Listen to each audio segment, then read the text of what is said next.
This week on Christian World News, persecution in India, how a new law is targeting Christians and shutting down their efforts to share the gospel online.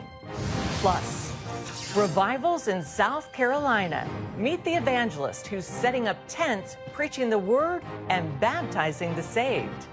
And the doll doctor, the young entrepreneur who fixes up well-loved toys. See how she's spreading love throughout the world, one doll at a time.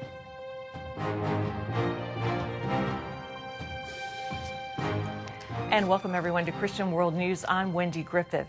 India's new anti-conversion law is making it harder for religious minorities to share their faith. The Freedom of Religion bill specifically targets digital media. Supporters claim it protects religious rights and maintains social harmony, but critics say it stifles free speech and targets Christians. Gary Lane has more. In Uttarakhand State, India, an amended law has expanded restrictions against sharing one's faith in person to include digital communications, online and via phones.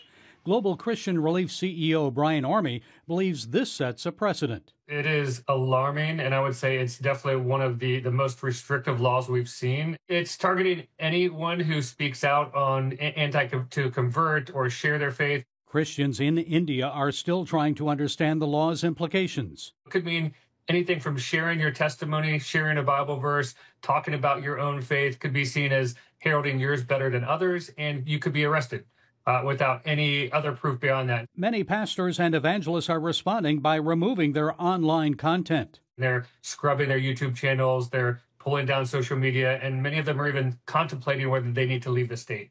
The revised digital anti-conversion law prohibits acts that could be seen as enticing individuals to leave the Hindu faith. It includes like any kind of like easy life that you're giving them, any kind of benefits whatsoever. So it could even be like giving a meal to someone who's hungry in the name of Christ, or even just giving a meal at all. But being a Christian organization could put you at risk completely for forced conversion. Reportedly, individuals arrested and charged with violating the law are presumed guilty until proven innocent, rather than innocent until proven guilty. Orme suggests that makes it difficult for Christians to avoid conviction. Penalties range from fines of up to $12,000 to imprisonment of 3 years or even life. Additionally, the updated law prohibits claiming that one religion is superior to another and bans such digital content, labeling it propaganda. So what does that mean? Specifically, what is considered propaganda and who decides what is and isn't propaganda? That is the whole problem, Gary. And the propaganda could be defined as, again, just sharing your faith. And it really kind of explicitly says touting one faith above the other. And so who's to say, who's the judge of what that looks like? Although the law does not specifically mention Christians, it follows the pattern of other anti-conversion laws in India that have targeted Christians in an effort to suppress the explosive spread of the faith in India. These types of rules are meant to squash those movements and allow Christians to, again, force them underground, force them to again, like not be in the public space and have a voice. Currently, 12 Indian states have implemented strict anti-conversion laws. Orme predicts that Uttarakhand's amendment, extending the restrictions to digital media, is likely to set a precedent. I do believe that the other anti-conversion states will take this on, and again, we'll probably see another level of rising persecution, unfortunately, across India. Although sharing one's faith may be challenging for Christians in India, Orme remains confident that believers will continue to share the gospel message throughout the world's largest democracy. I think the church is having to be so much more cautious, so much more aware, but there's still a bold thread that is moving forward to say that these laws will not stop us from worshiping and expressing our faith freely. Increased persecution, often leading to greater church growth. Gary Lane, CBN News. Thanks, Gary. Fear is sweeping through churches in China as government officials heighten their crackdown on Christianity. The U.S. government now demanding the release of some 30 underground church leaders after a string of recent arrests. The persecution, nothing new with the Chinese Communist Party's ban on unauthorized, non-sanctioned churches. Secretary of State Marco Rubio slammed the arrests, calling them, quote, another example of China's hostility towards Christians. CBN's John Jessup recently spoke with Olivia Enos, a senior fellow at the Hudson Institute, about why China persecutes religious believers. Well, the Chinese Communist Party views anyone who respects and honors an authority above the party as a threat to the party's power. So the CCP has undertaken policies of sinicization, which is simply a fancy word of saying we're going to try to secularize all religion so that any sort of religious practice is subservient to the goals and aims of the Chinese Communist Party. But the CCP goes beyond just this sort of secularization of religion and extends it to say any person who is religious is extremist and a threat. And so they use these faulty justifications as a reason for why they can engage in crackdowns like the one that they're carrying out against Pastor Jin. Please keep these imprisoned Christian leaders and the church in China in your prayers. Well, in South Korea, thousands rise before dawn to seek God in fervent prayer. This Seoul church's early morning tradition is drawing tens of thousands of people, young and old alike. CBN Asia correspondent Lucille Toulousan takes us inside this powerful spiritual movement.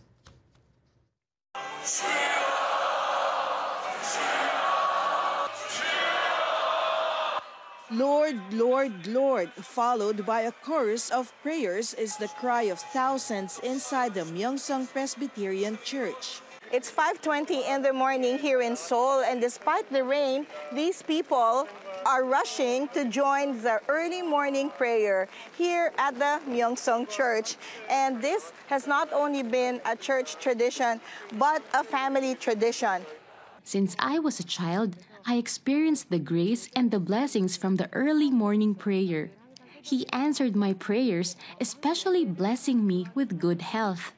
And this is why I bring my children, so they too will make it part of their life. I was 4 years old when I first joined the early morning service. It was hard to wake up, but I am happy because God answers my prayers. The most recent is I prayed for the summer camp in the US, and God answered my prayer. Dawn prayer meetings have been a meaningful part of Korean Christian life, dating back over 140 years. As urbanization swept the country, however, the tradition began to fade. Reverend Samwon Kim, founder of Myeongsang Church, helped bring it back, launching week-long early morning prayer festivals. Soon, churches across the country followed, holding similar events to revive and carry on this powerful spiritual tradition. There is a golden time when it comes to prayer, and it is in the early morning. Jericho, Exodus, the resurrection, all of this happened in the early mornings. Early morning is when the darkness is cast away and the resurrection happens. I believe many problems of the world can be solved through early morning prayer. Reverend Kim's son, Pastor Hannah Kim, now leads the church. He recalls coming to love early morning prayer, modeled faithfully by his parents. He believes this practice helped the church to grow from just 25 members in 1980 to more than 100,000 today. One major answer to prayer is the Somang Correctional Institution, a Christian prison founded with the help of Reverend Kim and government partners.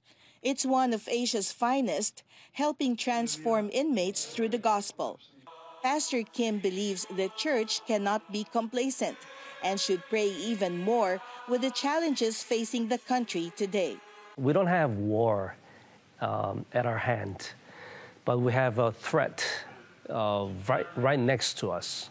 From North Korea. Our economy is not growing because our population is not growing. His goal is to make early morning prayer a lifestyle. Let's give up our comfort zone and just continue our fervent heart for Christ and for the prayers. Lucille Toulousan, CBN News, Seoul.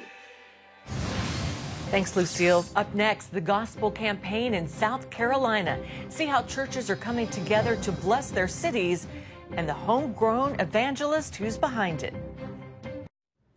Welcome back. A campaign to bring the gospel to cities in upstate South Carolina is headed for the state's capital. Evangelist Jacob Ebersol's World Harvest Ministry will hold the Columbia, South Carolina Crusade October 24th through the 26th. Churches across the city are coming together to take part and support the outreach. It's just the latest in a series of crusades World Harvest is holding in the upper part of the Palmetto State. And Evangelist Jacob Ebersol of World Harvest is with us now to tell us more. Jacob, great to see you again. The last time we spoke, you were getting ready for a big crusade in Spartanburg. How did that go? Yes, good to hear from you, Wendy. Yeah, my wildest dreams came true. And you know, so many thought that it wasn't possible in Spartanburg, South Carolina. But what we continue to say is when has impossible ever stopped him? And so under that tent, I looked around at people who came from all over South Carolina and all over the country, really. And the Lord was very clear that he wanted us to believe for more. Under that tent, we saw there was such a spirit of repentance and reverence. People coming forward, laying down their addictions when we didn't even ask, even released inmates that were getting baptized. And something that was very unique in Spartanburg was people were watching on live streams, and I was getting word from people that they were filling up their bathtubs in other states and getting baptized while watching the service. Which was a unique one for me. And so also droves of teenagers coming to Christ. Honestly, it was hard to manage. And probably my favorite thing I witnessed in the Spartanburg Crusade was our own team members baptizing their children and other family members, and also many answering the call to go on mission with us across the state and across the world. Jacob, now you're headed for Columbia, the state capital. Tell us how that's coming together and what you're expecting. Yeah, well, you know, the Lord was very clear that if we can reach our capital, then we can truly impact the state. And, you know, our ministry team, our World Harvest team has coined the phrase, from South Carolina to the ends of the earth until the whole world knows. And what's happening across the state of South Carolina is a family is assembling to see that through.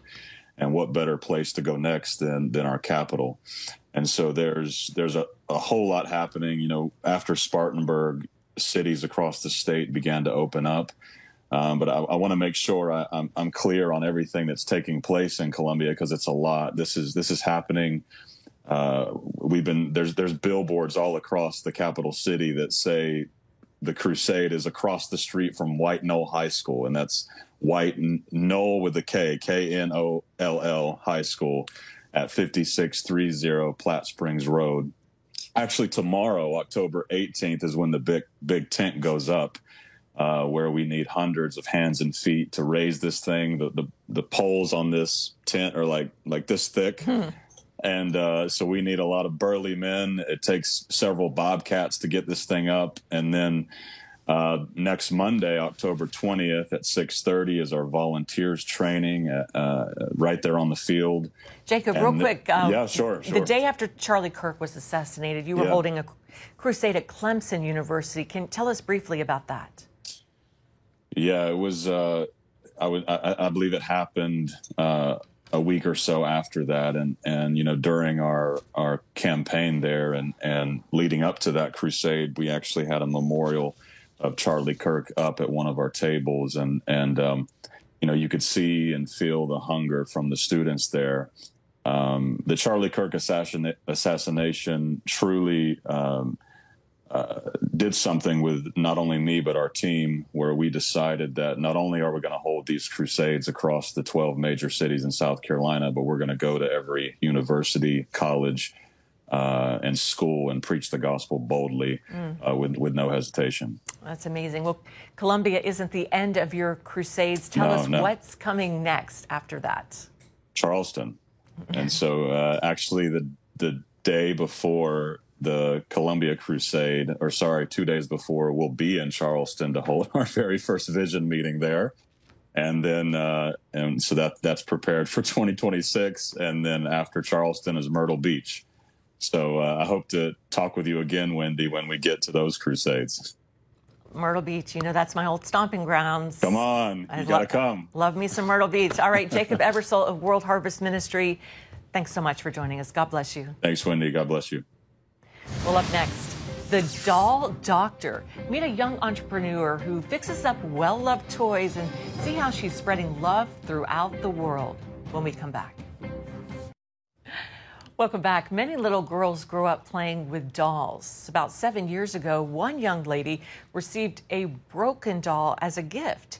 Instead of throwing it away, she fixed it up. Well, that experience became the seed for a ministry that's helping young girls in crisis all over the world. Take a look.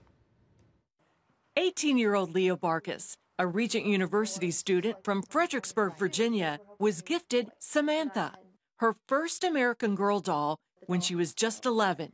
The only problem, Samantha, a used doll, had a loose leg. So I was like, well, how do you fix that? You know, how do you fix your dolls when they're broken or have something wrong with them? Fortunately, Leah had a friend who collected dolls and restored them. So she brought over a couple of her dolls and we worked on them, and I was like, this is really neat. That's when she got the idea to start Joy Doll Hospital, where she takes used American Girl dolls, restores them, and gives them to girls in need. I can repair dolls, you know, that have been well loved and gift that to girls less fortunate that may not have a chance to get one or that would need that hope and that joy. Today, well-loved American Girl dolls are donated from all over the country. Here she is. And here's the doll. She's in good shape, too. So she's got all her limbs. Her limbs are all loose, so that's what needs tightened and fixed up. The day of our interview, I helped Leah open several boxes, many packed with not just used dolls, but colorful clothes and accessories. Ooh, there's some little stickers, accessories. Oh, look at that. Pearls. Pearls. And behind each unique doll, a desire to put a once cherished doll into the arms of a young girl who needs to know she's not alone. This one says, I am glad I found you. My girls are grown and moved away, and we got this American Girl doll as a hand-me-down from my niece many years ago. My oldest daughter was kind of into dolls, so she decided to donate it to Joy Doll Hospital. One young girl, so moved by the mission of Joy Doll Hospital, went even further. She had a cow that she raised, and she sold the cow, and the funds from the cow she donated to Joy Doll Hospital, and she sent us a little note. And that was so amazing to see. And she didn't even want a doll for herself. No, she was like, I raised this cow, and the money's going to go to you. Thanks to Joy Doll Hospital, many young victims of Hurricane Helene received dolls, following some of the worst flash flooding to hit the Southeast. About 40 dolls also made their way to refugee camps in Ukraine to help little girls dealing with the ongoing war there. Unfortunately, Leah usually doesn't get to deliver the dolls personally. We are catering to these kids who do have to be in safe places or removed from their homes or different situations they're in, and you can't, directly meet them or interact with them. But I've come to realize that's okay because God knows what's happening in their life. Before shipping them out, each doll gets a thorough cleaning, tightening any loose limbs or parts, washing and brushing the hair, plus what Leah calls the fun part. So a lot of it's kind of like fashion design. It's like, okay, which outfit's going to look good on this doll? Like, I like to match the eye color, and that's the fun part. It's designing, picking out what's being given. The whole process can take up to 10 hours, depending on the doll's condition, and Leah says each doll is prayed over. As for naming the dolls, she leaves that to the new owners. We actually give the girls a certificate. So every certificate has a line they can name their own doll. They can write in the eye color, the hair color, and then it has little rules about how to take care of the hair and the doll itself. So we give each of them we call it a new birth certificate. Each doll comes with extra outfits, accessories like a hairbrush, a mini Bible, and a story of how Jesus restores us. That's the message that we're sending them. Just like your doll is broken and is restored through restoration and, fixing up the toy, this is also a correlation to how Jesus Christ restores us as human beings. Since Joy Doll Hospital began 6 years ago, Leah estimates nearly 400 restored dolls have been given away. And she wants to expand in order to reach as many girls in crisis as possible. So we're going to open it up. This new trailer will help by allowing them to take Joy Doll Hospital on the road. It's going to be the Joy Doll trailer, and we'll keep like the dresses and stuff is donated in there, and it can be a mobile thing as well. And we can take it to events and different things. So we're very excited for that as well. She says her biggest and best surprise is seeing the joy, both from the girls receiving the dolls and those who give them. There was a 104-year-old woman, and she sewed doll clothes. I would visit her, and she actually sew a bunch of clothes, and she would donate them to Joy Doll Hospital. You never know who's going to come in with whatever story they've brought along in their life and add to the bigger story and the big picture of God's work in this. So you know I had a lot of fun on that story. I love playing with dolls, even now. Well, for more information on Joy Doll Hospital and how you can donate, maybe you have a used American Girl doll, or how you could help in any way, just go to cbnnews.com and look for this story to find their website. Well, you can get Christian World News delivered straight to your inbox. To sign up for our weekly email updates, just go to cbnworldnews.com. We'll be right back. Finally, this week, CBN Superbook is reaching children in Croatia at a parish church near Zagreb. A Superbook team brought smiles to around 120 children during their summer program. The kids were able to screen Superbook in their native language and had an unforgettable visit from Gizmo. The episode highlighted the life and ministry of the Apostle Paul, leading to a lively discussion that deepened their knowledge of Scripture.